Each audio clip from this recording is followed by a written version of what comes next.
Salam kasih. Saudara, hari itu Yesus bertamu di sebuah rumah yang paling dia suka. Saudara, dia bertamu di Betania dan ada Lazarus yang menemani dia ngobrol. Saudara, ada Marta yang masak, ada Maria yang duduk di kakinya. Mungkin memijat sembari mendengar ceritanya. Saudara, dan tiba-tiba Marta menjadi begitu gusar. Dia melihat adiknya ini cuma duduk-duduk dan tidak membantu. Sedangkan dia harus menyiapkan makanan. Bukan cuma buat Yesus, tapi buat 12 murid-muridnya. Belum lagi pengikut yang lainnya. Saudara, dan dia mulai berkata, "Kenapa Tuhan Maria duduk di bawah kaki saya? Dan kenapa diem aja? Suruh dia kerja juga."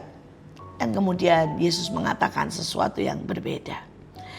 Lukas 10 ayat 41 dan 42. Tetapi Tuhan menjawabnya, "Marta, Marta, engkau khawatir dan menyusahkan diri dengan banyak perkara.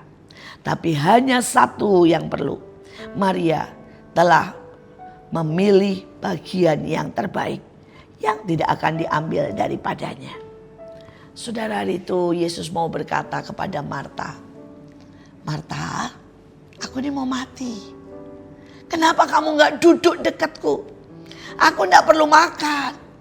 Aku perlu kamu dengarkan isi hatiku. Aku mau kamu cerita apa saja.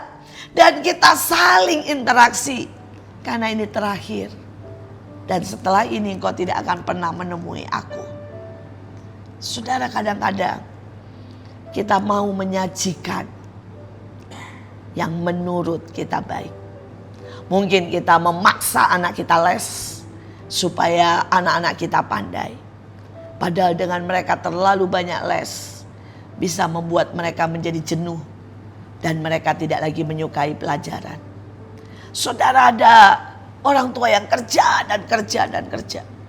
Karena dia mau kaya supaya anaknya tidak usah mengalami kemiskinan. Tapi anaknya yang dia butuhkan adalah waktu. Karena anaknya tidak pernah mengenal ayahnya karena terlalu sibuk. Saudara, demikian juga dengan Tuhan. Kadang-kadang kita pengen buat Tuhan. Kita pengen lakukan pelayanan sibuk. Dan kita mulai berkata, "Tuhan, harusnya begini, harusnya begitu." Padahal Tuhan mau kita tenang dan mendengarkan suaranya. Saudara, kadang-kadang kita berpikir dengan sangat keras. Kita mencari jodoh dengan cara kita. Kita mengatur masa depan dengan cara kita. Padahal yang Tuhan mau adalah kita duduk dan dengan tenang berkata, "Apa kehendak-Mu Tuhan? Apa yang menjadi jalanku? Apa yang harus kulakukan?" Sekali lagi, dunia akan semakin sibuk. Suara akan sangat banyak. Ada begitu banyak info, ada begitu banyak suara, ada begitu banyak keputusan yang harus kita ambil. Ingat pesan Yesus.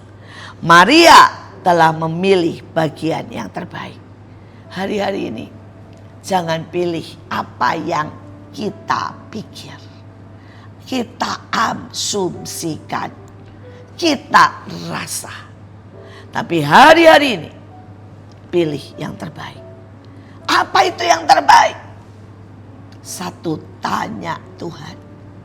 Saudara, hanya Tuhan yang tahu masa depan. Hanya Tuhan yang tahu apa yang terbaik buat kita. Hanya Tuhan yang tahu siapa jodoh yang terbaik buat kita.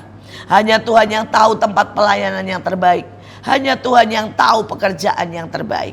Karena itu yang terbaik adalah tanya Tuhan. Saudara, yang kedua, hari-hari ini yang terbaik adalah pada waktu hati kita ini. Saudara tetap benar, tetap bersih, tetap berkenan di hadapan Tuhan. Ada banyak orang yang hatinya seperti Marta, khawatir, marah, iri, kesel. Sehingga dia tidak bisa mendengar suara Tuhan. Sehingga dia sibuk terus saudara untuk menghakimi orang lain. Saudara, ada orang-orang yang juga tidak melakukan apa-apa. Karena apa? Terus khawatir. Saya punya seorang teman, ini dua sisi yang berbeda. Yang satu, saudara, dia sangat jago masak. Tapi setiap kali dibilang, "Ayo buka restoran atau catering atau jualan apa sajalah." Dia berkata, "Kalau nanti gak laku, kalau nanti rusak, Kalau nanti bau, kalau nanti keracunan, saya dihukum. Dan dia tidak pernah bergerak apa-apa. Saudara, hatinya penuh khawatir, takut, malas, dan sebagainya. Saudara, tapi saya punya teman yang lain. Saudara, dia dapat warisan hari itu. Dan ketika dia dapat warisan, saudara, dia langsung bikin restoran. Tanpa bertanya dengan Tuhan. Tanpa mempelajari. Bahkan dia sama sekali tidak tahu bagaimana memasak steak. Karena hari itu dia buka restoran steak. Dia bahkan tidak mempelajari, saudara. Bagaimana saudara bisa bikin saus yang enak. Dan apa sih yang steak yang dicari oleh orang zaman sekarang. Saudara, dan dua-duanya gagal. Yang satu, dia tidak pernah jadi apa-apa. Dan dia marah kepada banyak orang. Dia bilang, saya tidak pernah diberkati. Hidup saya ngepas. Hari ini bahkan susah untuk makan.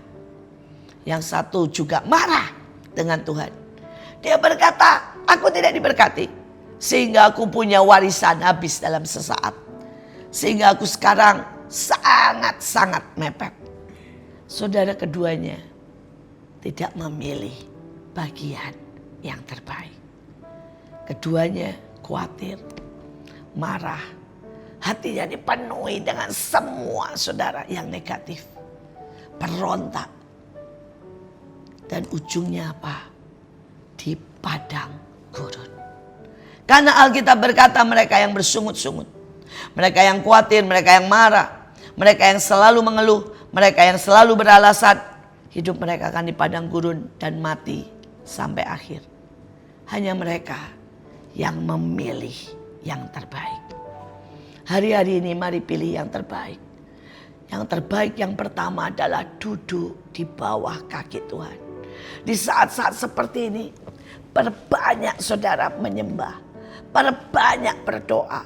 Perbanyak membaca Alkitab. Saudara yang selama ini tidak pernah belajar peperangan rohani. Saudara, dunia sedang sangat mengerikan. Alam roh sedang sangat terbuka.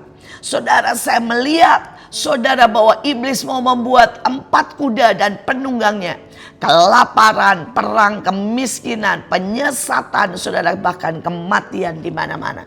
Karena itu saya mau berkata, mari belajar membangun tembok. Mari belajar berdoa dan bersyafaat. Mari belajar mencari Tuhan. Mari belajar peperangan. Mari belajar mendengar suara Tuhan. Dan itulah yang terbaik. Jangan salahkan Tuhan. Bukan dia tidak memberkati. Bukan dia tidak menolong.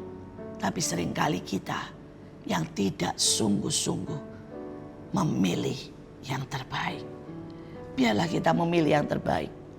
Maka damai, sukacita, berkat tidak akan diambil dari hidup kita. Itu yang Tuhan pesankan. Tuhan Yesus memberkati.